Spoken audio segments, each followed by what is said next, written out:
Hey everyone, I'm Cary Smith and I'm sitting here with Cheri Turner. Hi, everyone. And Cheri and I are both with Client First Capital.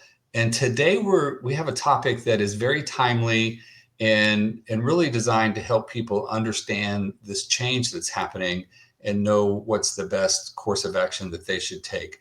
And what we're talking about today is the Federal Employee Volunteer Resignation with Deferral Program. And so, Cheri, this is going to impact a lot of people. It is. And it's new and details are becoming known, as we move forward, as well as legal challenges and everything else. But you have been doing a lot of research in this area, so that you can make sure that you're prepared to help clients choose the best course of action for them. And so if you don't mind, would you lead us through this conversation, just sharing your research and what you've Sure. found out so far? Absolutely. Absolutely. I think before we dive into kind of the considerations and making the decision, I thought it'd be good to just review a few of the terms of the plans itself. As you said, it is a voluntary resignation and it's a deferred resignation. What that means is that essentially the employees are submitting their resignation today. However, their pay as well as benefits, full benefits, will continue all the way through September 30th of 2025. So they're not required to work either in office or from home during that time. Okay. So the really nice thing is that not only does that continue the pay, but their retirement and benefits continue to accrue, such as your salary, your medical benefits, as well as pensions and such. So that is one nice thing. Okay. Now, if I understand this right, this is going to impact most federal employees, but not all. So Correct. if you're in the military or armed forces, right, you're exempt from Mhm. this program. U.S. Postal Service employees are exempt from this program, Mhm. and a few others, right? Mhm. So although Yes. it impacts most, it doesn't impact all. And I think there's a lot to think about here. If you're someone who's impacted, this might be actually a very exciting time for you, Right. or it may be a scary time. And I think it could depend upon where you are in your career, Mhm. how transferable you think your skills are to other jobs, maybe even where you live and the local economy if you're looking Right. for other employment. So I think there's a lot of considerations, you know, here other than just the program considerations itself. Yes, absolutely. Absolutely. So, and it seems like there are definitely different considerations for those individuals who are at or nearing retirement age. It's really a discussion around, is this the time, right? Perhaps you're just a few years away or a few months out. And so it's looking at your financial situation and saying, A, are we financially ready? B, really confirming, would delaying your resignation improve your benefits or your retirement package in any way? So making sure and confirming that you're not walking away from any benefits by leaving at this time, especially for individuals who are close to retirement. You want to ensure that if you're anywhere near to reaching a higher pension tier or additional years of service benefit, anything like that, you want to ensure that you stay until that critical time period. Um, if you're Yeah. under, So sorry, go yeah, ahead. sorry to cut you off. So it's Mhm. important to, although as enticing as it might be to leave now and continue to get paid for the next several months, you want to make sure that you're not bypassing or giving up a benefit that's bigger, right? That you might Mhm. be earn, that you may have earned, that you might be earning in the near future if you were to stay, right? Right, right, Okay. right. There is no severance type offer in with the package. So people essentially really want to assess their Social Security status and really be sure that you're optimizing whether you're going to shift to Social Security soon or whether you're able to delay that. And so that might be a decision. If you require Social Security today in order to do this retirement package, but that's not really optimal for you, then it might affect, which decision is best for you. Okay. And Yeah. and that's an area where it's really helpful sometimes to sit down with a financial planner or someone who can really kind of lay out the pros and cons and the cost associated or the benefit associated to some of these decisions. Yes, absolutely. For individuals who continue to be working age, there are really different considerations.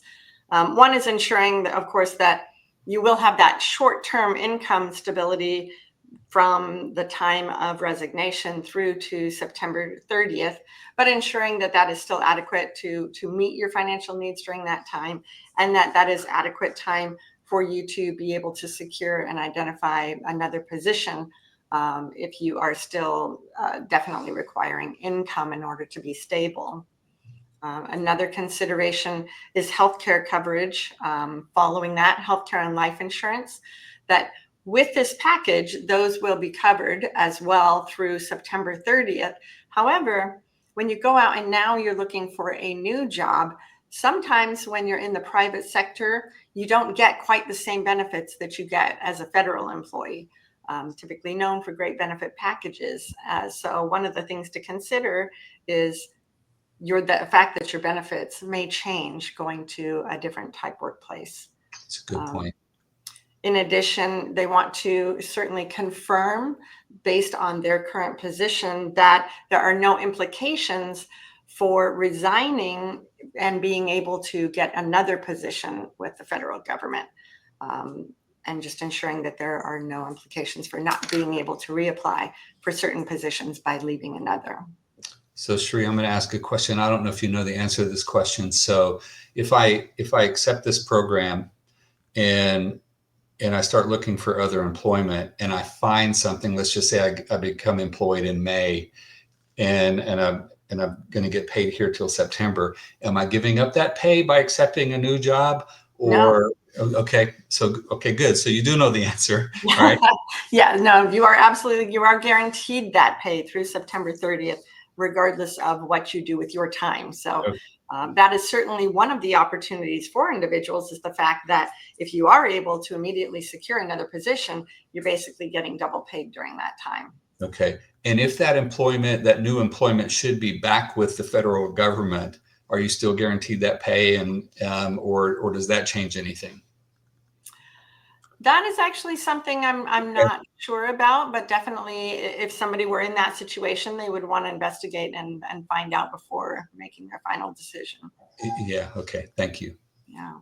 And one other factor that, of course, impacts both those close to retirement as well as those still at working age is the legality considerations for the whole package right now. As most individuals are aware, it has been put on pause. Just yesterday, Monday, February 10th, the judge has extended that pause until the decision is made as to the legality of the program itself. So there is a risk and a chance currently that it may be determined that the program is not legal and may not be able to be initiated after all. Yeah. So, I think, I'm aware, and I think most people are aware of the legal challenges, but I also think it's wise to be able to be understanding the program even during this pause and be formulating what you think your decision will be. Mm-hmm. There wasn't a long timeline to make a decision based upon the original date. Right. And so there may not be much time if it is approved and it moves forward. It may also be another short timeline. Right. And so it's good to be understanding the program now, having an idea of what you think you would want to do. If you need to meet with a financial planner or discuss the details of this and how it would impact you, and it might still be good to move forward with those conversations just to be prepared and ready should something happen. Most definitely. Yes. Yeah. Okay. Any last thoughts on this? I would just say, educate yourself. For some, as you pointed out, for some, this is an amazing opportunity. And for others, really have to kind of dive in deep and do your research and really ensure that it's the right timing for them. Yeah.